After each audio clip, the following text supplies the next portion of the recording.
Assalamualaikum everyone. Here we back again with our ongoing series of Shark Tank Pakistan. Shark Tank Pakistan का episode 4 out हो चुका है. Episode 4 की 5 pitches out हो चुकी हैं. 5 पिचेस का इन शॉर्ट वे रिव्यू आपके साथ इस वीडियो में शेयर होने वाला है. तो फर्स्ट पिच एपिसोड 4 की जिसमें हमें एक मार्केट प्लेस देखने को मिलती है जिसका नाम है LSM. ये फर्स्ट क्लासिफाइड मार्केट प्लेस है स्पेशली फॉर पेट्स. जी हाँ, ये सिर्फ जानवरों के लिए एक मार्केट प्लेस है. जैसे OLX आपको बाय एंड सेल की सर्विसेज प्रोवाइड करता है तमाम कैटेगरीज में, ये सिर्फ और सिर्फ स्पेशली फॉर डिजाइंड है पेट्स के लिए. उसको आप एक्सेस कर सकते हैं. करंटली ये all over the Pakistan operate कर रहे हैं और इनकी original ask 3 crore against 20% equity. इनका लास्ट ईयर प्रॉफिट था 10 लाख, बट इन्होंने जो आस्क आपको मैंने बताई है 3 करोड़ अगेंस्ट 20% इक्विटी, जो इन्होंने आस्क रखी थी शार्क्स के सामने, ये बहुत ज्यादा हाई थी. अकॉर्डिंग टू इनकी जो लास्ट ईयर सेल है 10 लाख की जस्ट सेल थी, ये भी ना होने के बराबर है अगेंस्ट इनकी जो आस्क इन्होंने रखी थी 3 करोड़ की. सो दैट्स द रीजन जिसपे शार्क्स ने इनको वैल्यूएशन हाई के रीजन की वजह से इनको रिजेक्ट किया और इन्हें कोई भी डील नहीं मिल पाई. बट एक ग्रेट क्लासिफाइड प्लेटफॉर्म है जहां पे आप पेट्स के रिलेटेड सर्विसेज को एक्सेस कर सकते हैं. And now moving forward to our second pitch, agri green seeds के रिलेटेड एक कंपनी थी प्राइवेट लिमिटेड. एक कंपनी हमें देखने को मिली जिनके 100% हाइब्रिड एंड ऑर्गेनिक बीज थे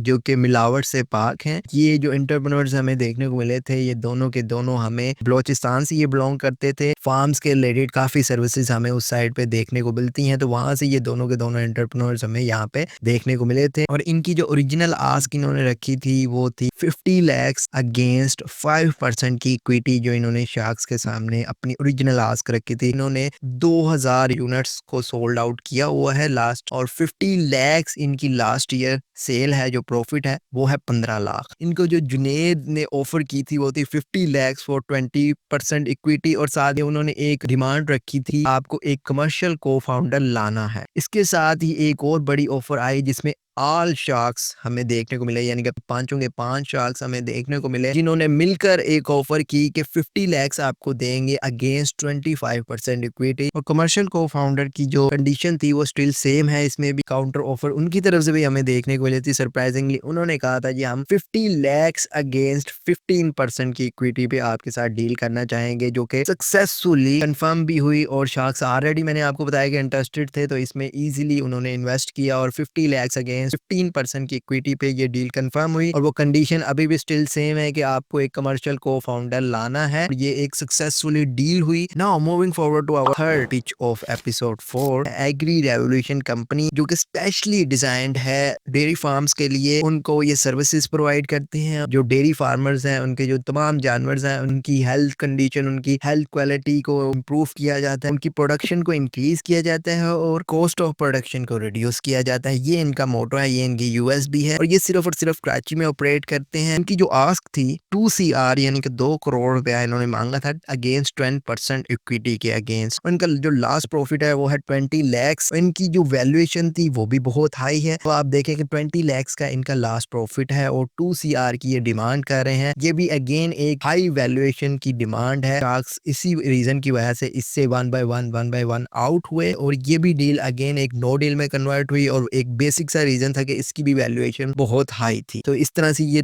थर्ड डील भी एक नो डील में कन्वर्ट हुई. And now moving forward to our fourth pitch, Turkish mud coffee के नाम से एक पाकिस्तान का ही एक ब्रांड देखने को मिलता है कि तुर्की स्टाइल की कोई कॉफी है उसको ये टारगेट कर रहे हैं और पाकिस्तान में तुर्किश मड कॉफी के नाम से आउटलेट्स को चला रहे हैं. इनकी करंटली 3 ब्रांचेस हैं पाकिस्तान में. इन्होंने जो आस्क रखी थी शार्क्स के सामने वो थी 3.5 CR अगेंस्ट 17% इक्विटी. और इनका जो लास्ट ईयर प्रॉफिट था वो था 3.6 CR का, यानी कि 3.5 करोड़ का इनका लास्ट प्रॉफिट है. तो उस्मान ने इनको डील्स दी थी. और क्या डील्स दी हैं अब आप इसके बारे में सुनिएगा. बहुत शॉकिंग डील थी, बहुत काउंटर्स ऑफर्स इसमें मिली और उस्मान ऑलरेडी इसमें मंजे हुए खिलाड़ी हैं. 3.5 की जगह 5.5 CR ऑफर किया और अगेंस्ट 20% की इक्विटी, यानी कि 10 लोकेशंस पे 10 ब्रांचेस ओपन होंगी. और इसमें एक रॉयल्टी डील स्ट्रक्चर भी था. 5 करोड़ रिकवर होने तक इनसे वो नेट प्रॉफिट लेंगे. सो ये रॉयल्टी डील का स्ट्रक्चर था जिसपे इन्होंने काउंटर किया था कि हमें अगर आप विदाउट रॉयल्टी हमारे साथ डील करना चाहें, बट इसको सून उन्होंने क्लियर कर दिया था उस्मान ने। बट इसमें अगेन काउंटर ऑफर इस तरह से आई कि उन्होंने 6 CR मांगा, कहा कि हम आपसे 6 करोड़ रुपया चाहते हैं अगेंस्ट 20% की इक्विटी। ऑलरेडी उस्मान को पता था कि ये एक हाई स्केलिंग बिजनेस है और इजीली वो उसको स्केल कर लेंगे, तो उन्होंने 6 CR पे ही इस डील को डन किया और रॉयल्टी 100 से 90% कर दी गई, यानी कि 10% जो रेवेन्यू है वो स्टार्टिंग से ही उनको मिलना शुरू हो जाए। सो ये 90% रॉयल्टी और 6 CR यानी 6 करोड़ रुपए के अगेंस्ट 20% इक्विटी पर ये डील कंफर्म हुई। उनकी आस्क से भी बड़ी डील उनको मिली और एक सक्सेसफुल डील साबित हुई। Now moving forward to our 5th pitch, जो कि इस एपिसोड की है लास्ट पिच, जिसमें अगेन एक एग्रीकल्चर यानी कि इको फ्रेंडली प्रोडक्ट हमें देखने को मिला है, अगर इनडायरेक्टली ये एग्रीकल्चर से कनेक्टेड है, क्योंकि इसमें एक बहुत हाईलाइटिंग इशू को हाई रेस किया गया है, जिसमें इशू इस तरह से है कि 251 मिलियन पेंसिल्स हर साल वुडन पेंसिल जो कि तैयार की जाती हैं, उसको तैयार करने के लिए 80 लाख दरख्त को काटा जाता है। और इस कंपनी का नाम है रिलाइफ। इको फ्रेंडली प्रोडक्ट्स हैं इनके, हैंडमेड इनके प्रोडक्ट्स हैं, और ये स्टैट सुनकर भी मैं हैरान हो गया था कि इतने दरख्तों को काटा जाता है एक वुडन पेंसिल बनाने के लिए हर साल। और इनकी जो ओरिजिनल आस्क थी वो थी 1.5 CR अगेंस्ट 10% इक्विटी। बट ये कहीं ना कहीं बहुत कंफ्यूजिंग थे। इनकी पिच आप जब सुनेंगे भी सही और देखेंगे भी सही तो आपको ये बहुत कंफ्यूजिंग लग रहे थे ड्यूरिंग पिचिंग, जब ये अपनी पिच कर रहे थे और बता रहे थे सारे स्टैट्स, तो ये बहुत कंफ्यूजिंग थे। ये भी एक मेन रीजन था जिसकी वजह से ये अपने स्टैट्स और ये सारी चीजों को क्लियर आउट नहीं कर सके अच्छे से। इनकी जो आस्क है 1.5 CR है और इनकी जो सेल है वो ना होने के बराबर है, क्योंकि ये आप कह लें कि प्री रेवेन्यू ही है। अगेन यही रीजन था जिसकी वजह से उस्मान इस पे एंग्री भी हुए। अगेन एक एंग्री रिमार्क्स हमें देखने को मिले और यही रीजन था ये एक नो डील में कन्वर्ट हुआ और तमाम शार्क्स 1 बाय 1 इससे आउट हो गए। बट ग्रेट इनिशिएटिव है, मे बी इन फ्यूचर हमें ये प्रोडक्ट्स हमारे पूरे पाकिस्तान में रोल आउट होता नजर आए, बट ये एक नो डील में कन्वर्ट हुई। और इसी के साथ ये तमाम 5 की 5 पिचेस का रिव्यू हो गया है कंप्लीट। सो आई होप आपको एपिसोड 4 का भी रिव्यू अच्छा लगा होगा। तो अगर आप ऐसे ही रिव्यूज देखना चाहते हैं तो आप इस चैनल को सब्सक्राइब कर सकते हैं। वीडियो को अच्छी लगे तो वीडियो को जरूर लाइक कीजिएगा, वीडियो को शेयर कीजिएगा, और मैं आपसे मिलूंगा नेक्स्ट टाइम एपिसोड 5 के रिव्यू के साथ। टिल देन मुझे दीजिए इजाजत। अल्लाह हाफिज, बाय बाय, पीस आउट।